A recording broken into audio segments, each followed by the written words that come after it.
Corinne, she's one of our student leaders. Yeah. Corinne's going to pray for me, and then we're going to spend a little time talking. So. Yeah, let's bow our heads. Lord, I just lift up Mike tonight. We're so thankful for him to be here, and I just pray that anything that he says is from you. I also pray that all of us can just kind of leave what we brought with us behind, and that we can be fully tuned into you and let you work in our hearts, and that the message tonight can not only challenge us, but encourage us. And Lord, I just pray that Mike has peace through it all. Amen. Yeah. Hey, would you be awesome and just hand me that stand right now? You're a great man. Let's hear it for your mom.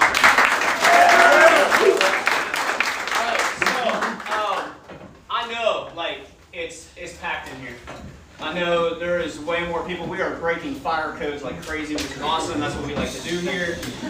Don't tell anyone. I did see like a community fire truck go by earlier, and I was just like, I hope they don't stay, because this is not good. If everybody in here would just wave at the people on the porch and say what's up to the porch folks, and then just turn around and look back in the office back there. Just wave at the balcony, the office back there. So, hey, we are so glad you decided to come and get crowded in a house here tonight. And this is what I want you to know from the start. Some of you I've gotten to meet, some of you I haven't met, some of you guys I've gotten to talk to and spend time with for years.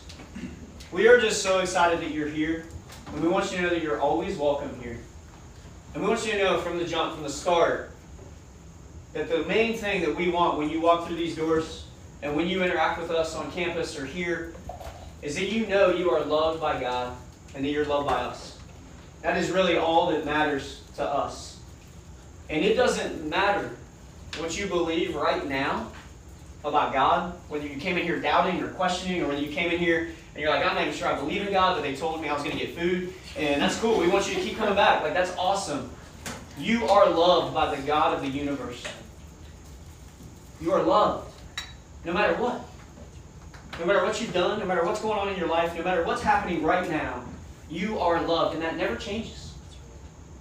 That never changes, ever, no matter what. But tonight, what we're going to talk about, and in just a few minutes, is about the desire that we have as humans to become something, to become someone. And our encouragement tonight is that you would become more and more like Jesus. And this place is here to foster that, to help you along in your faith, from wherever you are to the next step.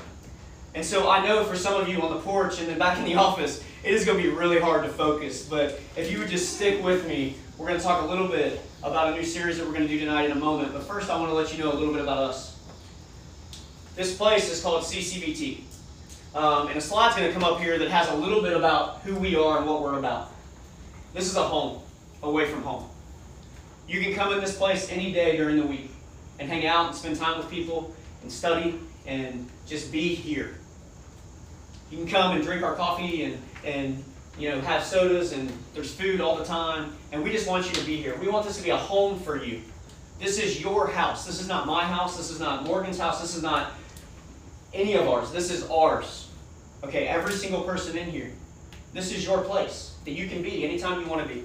So we are a home and we are a family. When you come here, you are part of our family. And there's people that came in here tonight that I haven't seen in like months or a year, and I'm so happy because you're back, and it's like part of our family has come home and returned. We believe here that everybody has a place at our table, no matter what. You don't have to believe all the right things. You don't have to think all the right things. You don't have to be living a certain lifestyle to walk in here. You have a place at our table, and just picture like the longest table you can think of that just keeps extending, and there's just more chairs coming in. And for some of you that are sitting on the porch or back in the office, they're like, ain't no place for me right now. Yes, there is, on the porch and in the office. That's part of this office. If we got to put people upstairs and do skylights, I don't care. But you have a place here, and your friends have a place here. Your friends that you never would think would come to a church thing, that don't have a relationship with God or don't believe in God, they are welcome here they can come. And we mean it. We're not like that place that says, yeah, you're welcome here, and then you're obviously not when you walk in. We care about you guys. We care about college students. You have a place at the table here. And the goal of our life, why we exist here as a campus ministry, is to love God and love others in everything we do. If you don't feel loved leaving this place, you need to come and tell us because we failed you. And we'll own it and apologize. And we'll try to make it right. We love God and love others in everything we do. We want to lead students to the grace and truth of Jesus, to just a relationship with Jesus. Not a religion, not a set way of belief or action, but a relationship with Jesus, who we believe is alive. And then we want to raise up students to live as kingdom workers. And we want you guys to serve your campus and love your campus and be a kingdom worker on this campus into this world. And so we wanted you to know a little bit about who we are. That's why we exist. And we hope that you'll just keep coming and hanging. And you know what? We'll try to figure out more room for next week because we want you to be back. And yeah, get a little uncomfortable with us. I know that's like, some of you will walk out and be like, my introverted self is tired. I'm just going to lay down in the yard and go to sleep. And so that's okay if you do. We'll wake you up when we get here tomorrow and you can go to class. But like, we love you and we want you to be here. And so this is a family and we're so glad you came tonight. But the series we're going to be starting is a series called Becoming. And there's a fancy logo here. And really, when we talk about this, we want you to think about it over the next several weeks with us on Thursday nights, every Thursday night, dinner and worship here. We're going to be talking about becoming. We want you to think about who you are becoming in your life. I want you to think about, do you actually like who you're becoming? For some of you, you look at your life and you're like, ugh, there's some stuff there. In my life, when I've asked this question about myself, even recently, there's been some things in my life that I was just like, no, I don't like who I'm becoming in this area. And does the Holy Spirit and Jesus have anything to do with who you are becoming? And the reality of this is you've already become somewhat, right? You're different than when you were. You're different than before, right? When you were younger, you thought different things, believed different things, and now you're older and you kind of know that maybe that wasn't true or that was true. There's just things. We grow. You're not the same as you were when you were 5, thank God, right? You're not the same as you were when you were a freshman in high school, right? Thank God, right? You don't look the same, you know? I'm like, so everyone has become someone. You've transformed, you've changed into the person you are right now. But here's the deal. You've come in here to Virginia Tech. Some of you guys are freshmen in this room, and you've come in and you're still becoming someone. You're still changing. You're still transforming. You're still, in 4 years, if you're a freshman, when you graduate, you're going to be a different person than you are now. Everyone is becoming someone or something. And there's an illustration that I love to talk about when I talk about this, and it's coffee. Who in here, that's cute. If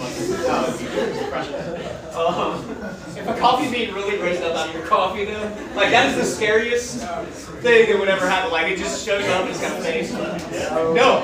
How many of you guys in here hate coffee? Just raise your hands high. Raise your hand. You hate coffee. All right. Okay. Put the hands down. I guess the rest of you love coffee. Okay. Now here's the deal. I want you to know, those of you who hate coffee, I just want you to know, you're not going to believe me when I say this, but coffee is coming for you, and it's going to get you at some point. Okay? Okay? Yep. When I was your guys' age, I hated coffee. It was the worst drink ever. My caffeine of choice was Mountain Dew. Who's with me? No? Yeah.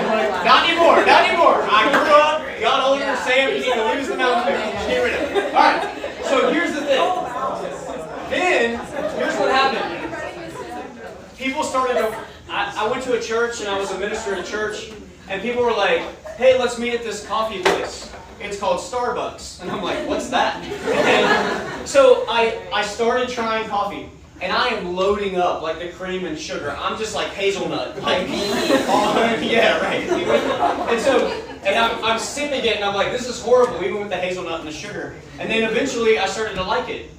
And eventually, Somebody introduced me to like actual coffee shops that roast their own beans and they grind it fresh and then they make you this thing called black coffee. I don't know if you've ever heard of it. And I tried it and I was like, it's okay.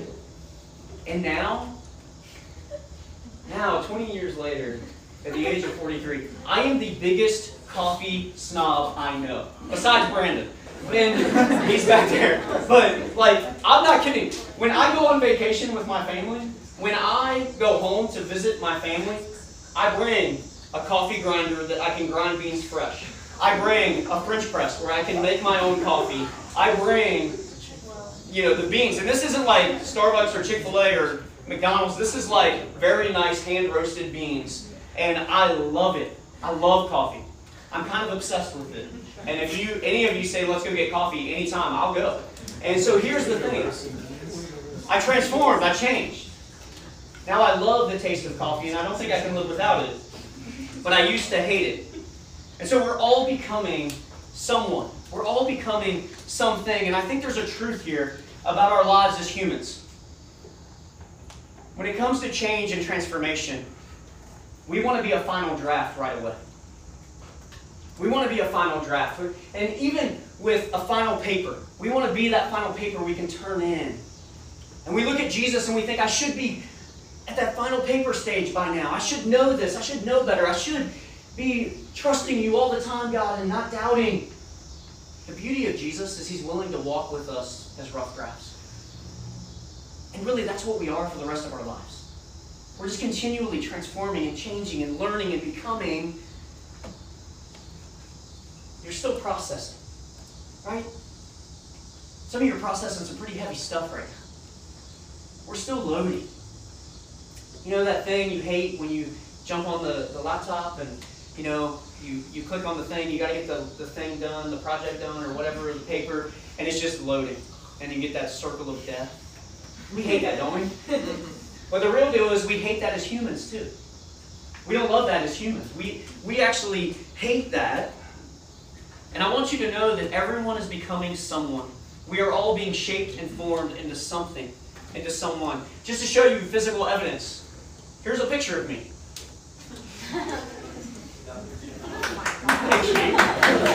Come on, y'all. The correct response is, aww. Alright, now, I'm going to do something very scary.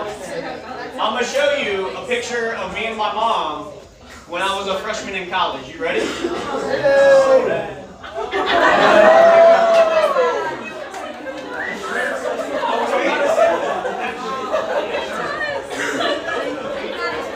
Stud. Right? Look at that man. I don't know what necklace I'm wearing. I don't. One of our girls, I posted this on Instagram, and one of our girls saw my shirt and said, it says waiting, and she was like, waiting for what? A date? And it never came. It never came. But it's all right. But we need to get that picture off there quick. They're getting sick. I can see people becoming pale. So, come on, Brent. Okay, thanks, Brent. Okay. But here's the thing. Your whole life, you have unintentionally been growing and becoming someone. Your whole life, from the time you were born all the way through your life till now, you've been shaped and formed into becoming someone. And you are right here, right now, at this stage in your life. Here's some things that have unintentionally formed you. They're going to show up on the screen. Stories, we believe. Things that people have told you and taught you over the years of your life, and you believe that story is truth and is fact, and it changes the way you live. It actually adds to who you become. And so one of the things that my parents always do is they always, for years, have locked their doors and set an alarm in their house in case somebody breaks in. And they live in like good neighborhoods. They don't live in the hood, all right? And so they live in really nice neighborhoods. And I'm like, why do you always set the alarm and lock the doors? Ain't nobody coming up here to rob you. But when I was 6 years old, someone broke in our house when we weren't there, and they took some of our stuff. And so that story informed their action. And they said, we have to worry about people breaking into our house. And so they become someone who's really paranoid about that. In fact, if I go to bed last when I go visit them and I forget to set the alarm, they still yell at me like I'm 12, like they're mad. And so, I guess I didn't get that because most of y'all know at my house, I leave the side door unlocked all the time, and you can just come and go as you please and take our food and just come in any time. And so I don't care about that. That story fell far away. And here's the thing, another thing that affects us is habits. What we do on a regular basis is part of who we become. It actually shapes your everyday life, your loves and your longings, the things that you love and enjoy. I love running and working out, and when I don't run or work out on a day, I feel off. It's a habit that I continue to do, and it's a struggle when I don't get to do it. What you love has far more of an effect on your life than you realize. What you love has an effect. It helps you become who you are. Your relationships with people, right? There's certain things you have never done in your life, and you meet a friend and they're like, let's go skydiving. And you're like, yeah, let's go skydiving. And you never would have done that. If you know, you know. And so, but here's the thing. We are shaped by our relationships with others. My daughter is 14 years old and she loves the band Mount Joy. And here's the thing. The reason my daughter loves the band Mount Joy and my wife hates that I introduced her to them, it's okay. She has to go to a Mount Joy concert the other day, and I was like, no, you are not 18 or 21 or 25. I don't think it's 14-year-old appropriate, probably. But she loves them because I love them, and I listen to them. And I love them because either Beth or Seth introduced them to me, and I'm not sure which one it was. There's fights going on about that, but we're gonna get the record straight. We are shaped by our relationship with others. We become based on our experience. The things you experience, the environment that you grew up in, the environment that you're around now, you are shaped by that. All of you are going to go into a stadium in a few weeks at a football game and scream and yell and jump up and down, and it's a beautiful thing. And some of you didn't even know what a Hokie was when you walked in here for the first time. You were like, what's Virginia Tech? And now you're like, yeah!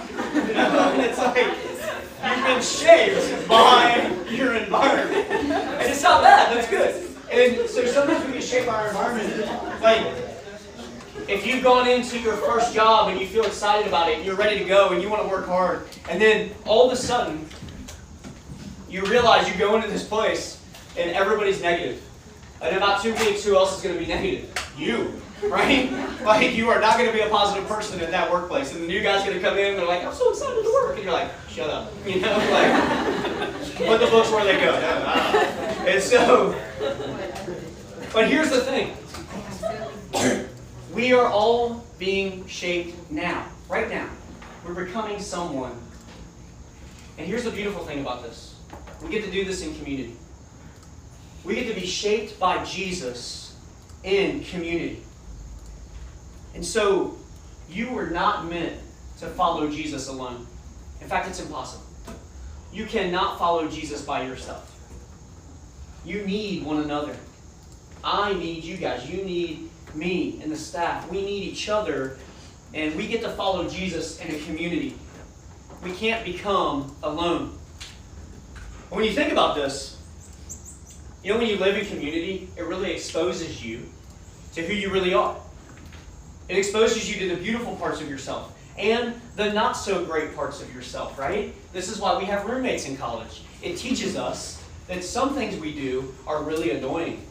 And some of y'all came in and you're like, yeah, this is my best friend, we're roommates, we're besties, Instagram posts, we're so excited to live together. In a month, they're going to be like, what the heck, Becky, clean up your dishes! And so, that's going to happen. Any Becky's in here, by the way? I hope not. Becky didn't come because she didn't clean up the dishes. So.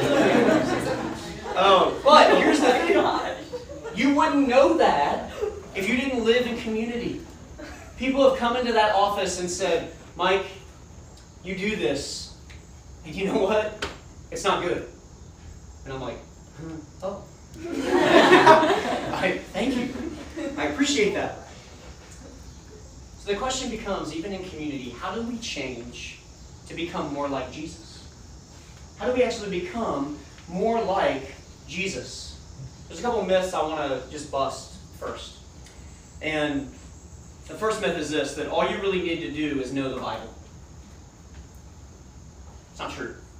It's great that we know the Bible. It's great if you know and read the Scripture and spend time in God's Word. But knowing something is not the same thing as doing something. And it's different than wanting to.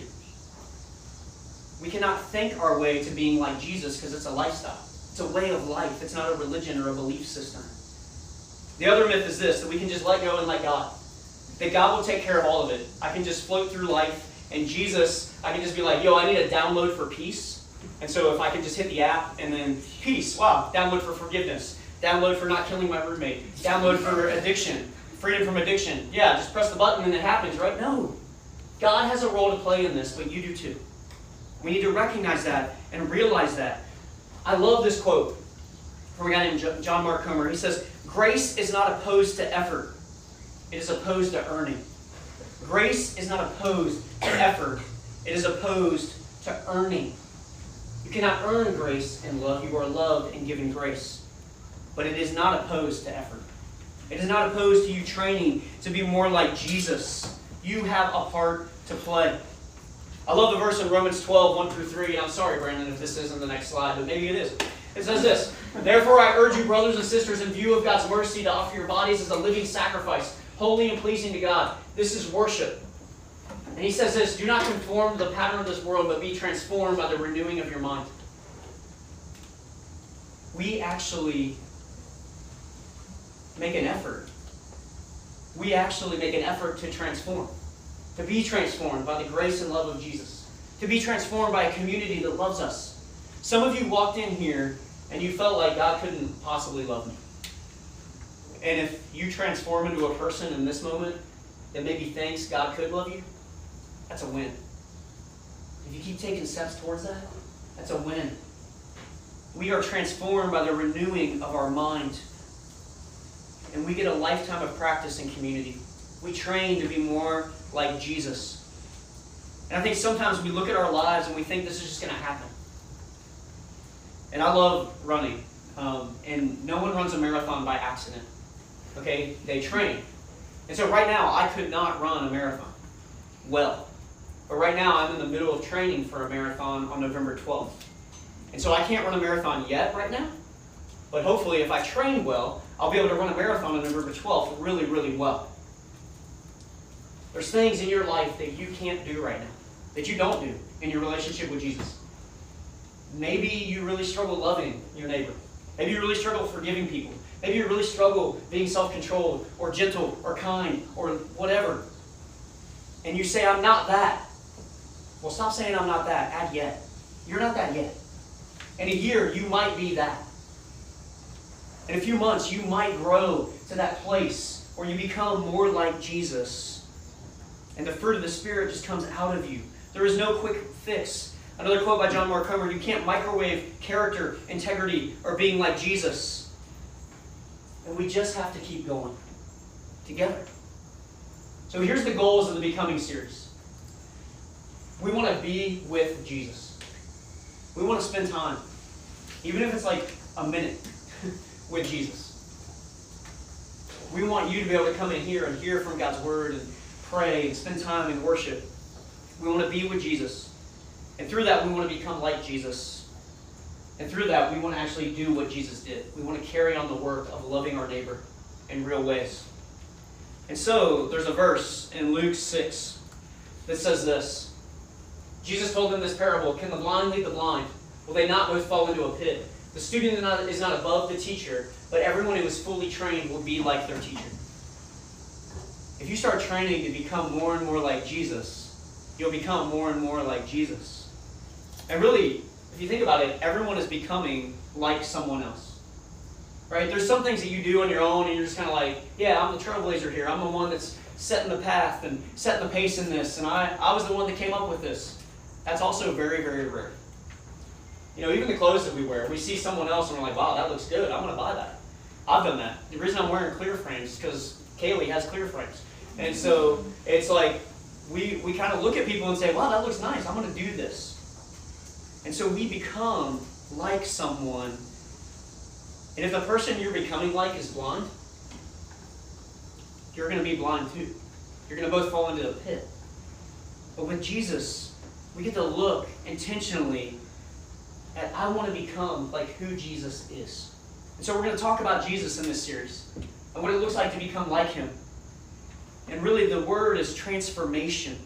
I love the word transformation. We are being transformed into the image of Jesus. And here's what transformation actually means. It's a profound change in form from one stage to the next in the life history of an organism.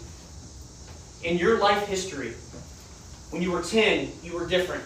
There's been change to your age right now. And there's going to continue to be change and change and change. It's called transformation over time. We are being transformed into the image of Jesus on this earth. And the first thing we should be doing is loving our neighbor. That's what Jesus does. That's what Jesus did. He loves you, and now you get to extend that love to others. And so the next slide is what we want to actually focus on for just about five or 10 minutes tonight. Tonight, we are becoming people who always extend a place at the table to anyone we can. Tonight, we want to talk about Jesus practicing radical hospitality. And radical hospitality just means this, that we invite people into our lives. We invite people into our lives. That we say, you're welcome here at the table of my life. Today, one of our students was going to get a book or something at a bookstore, at one of the bookstores on campus. And she just looked at a group of people that were hanging out, and she said, y'all look bored. You want to come? That's hospitality. Come with me to the place I'm going because I want to spend time with you. Jesus did this all the time. In fact, Jesus was so radical, he would invite himself to other people's houses. Like, he would be like, yo, Zacchaeus, you're up in that tree, come down, I'm going to your house, let's have a party. And I'm like, I don't know if that's going to happen tonight. Like, somebody's like, hey, you seem really cool, you're coming to my dorm today, let's have a party. No, don't do that. Never mind. Scratch that. You know when things pop in your head and you're like, that's a good idea. No, it's not. No, it's not. Don't do that. You guys gonna be like climbing trees and hoping like someone notices them. I don't know. It's gonna be bad. Anyway, for college, come on, you can handle it.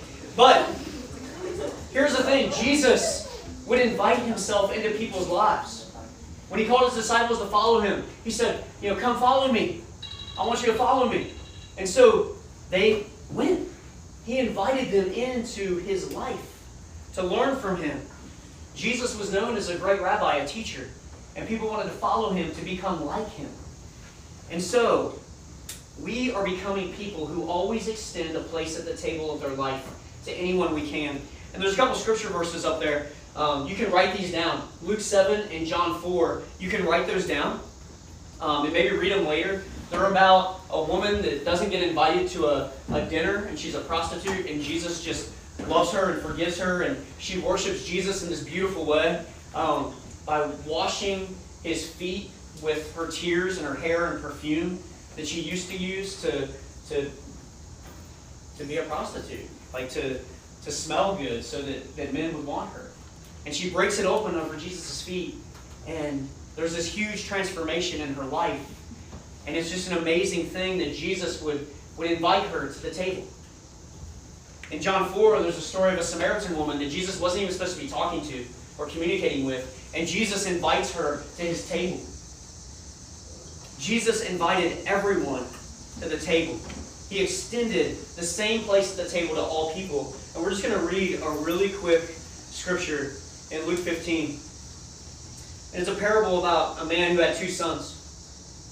And Jesus said, there was a man who had two sons, and the younger of them said to his father, give me my share of your property, my inheritance that's coming to me. And he divided his property between them.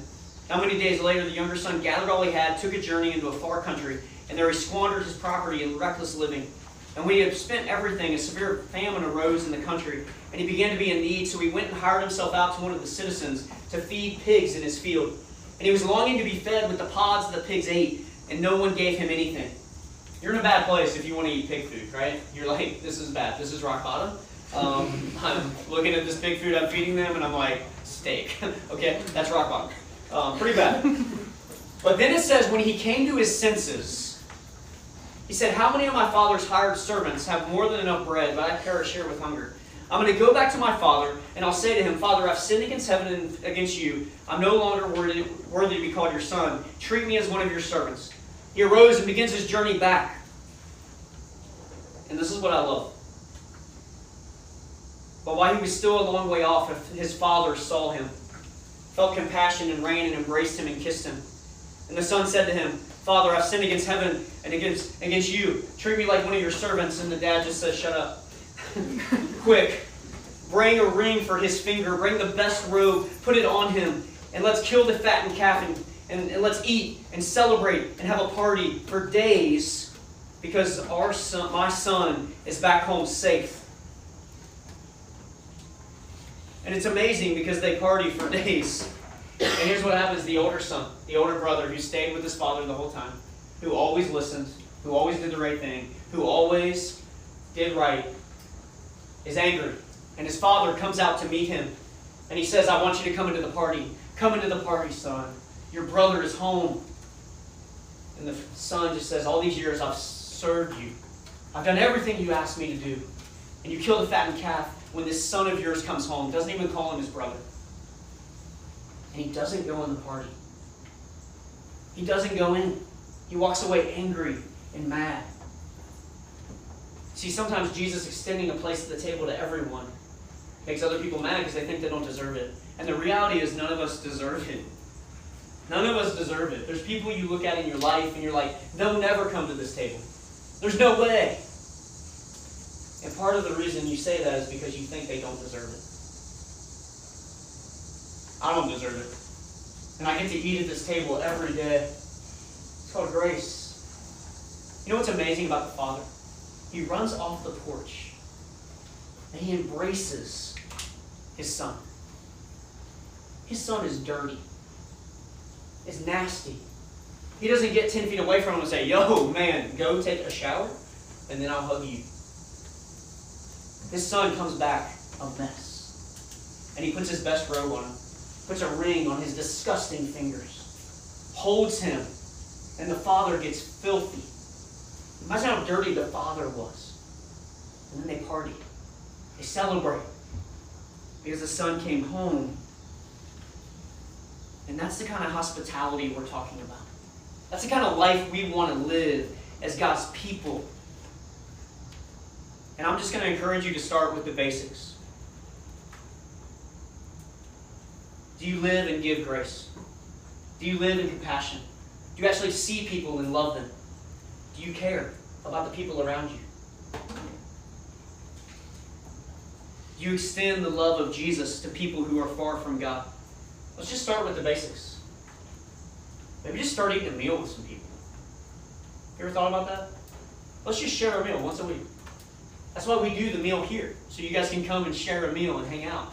And spend time with each other and get to know each other. What if you practice radical hospitality?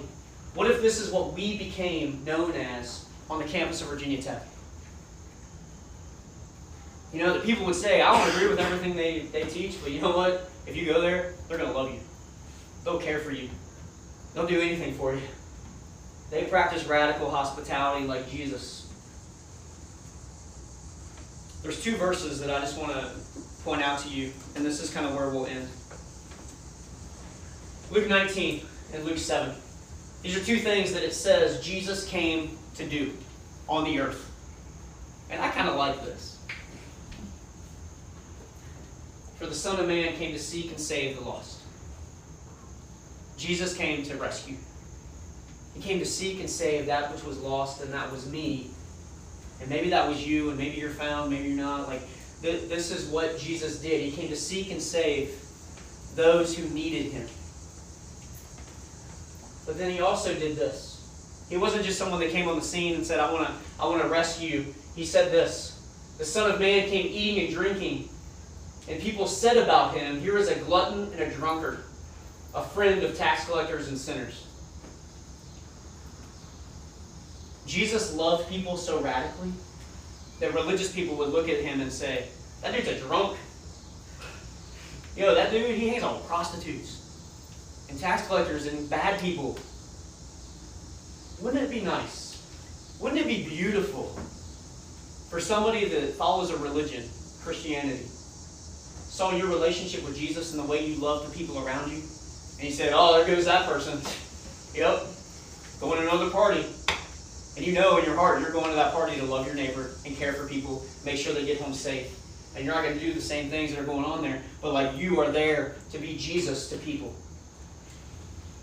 You ever been in a room where someone saw who you were hanging out with, and you know that when they walked away, they were like, what are they doing with him? I thought they were Christian. Exactly. That's what we want. That's encouragement in this place. Because we love our neighbor.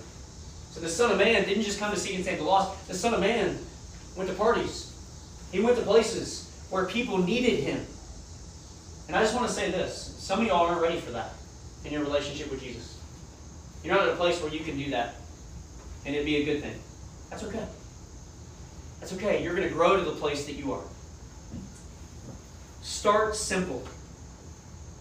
On a regular basis, share a meal with someone. And then the next time you do it, invite another person. Invite another person. Invite another person. Invite another person. And then you've taken over D2. Like, there's no room for anybody else because it's your squad at every table. I don't know.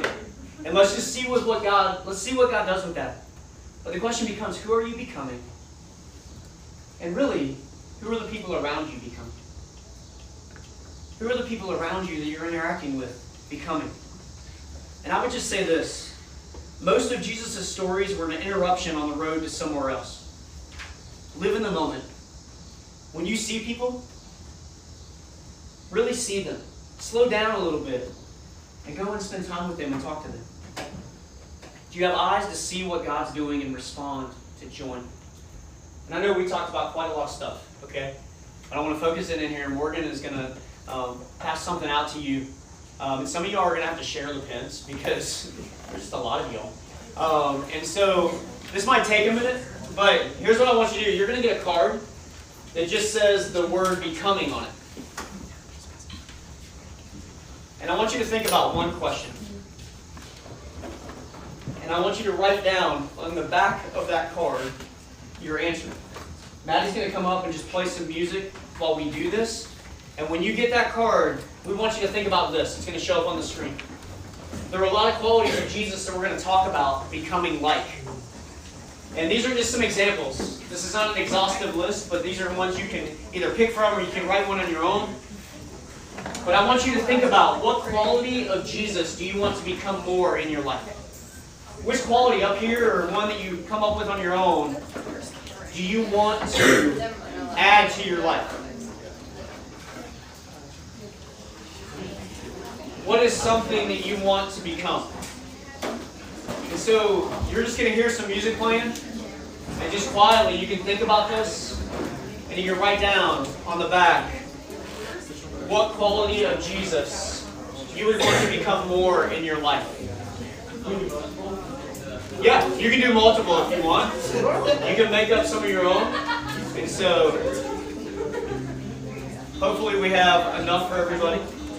We have some extra pens. Anybody need a pen?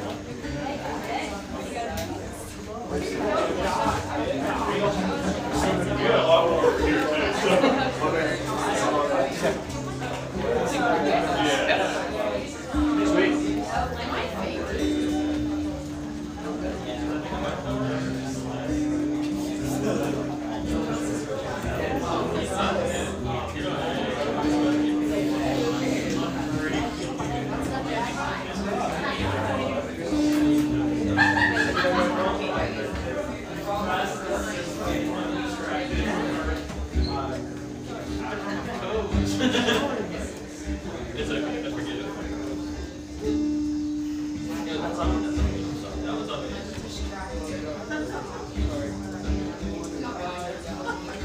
Everybody get one?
Y'all stand and worship with us real quick. One last time.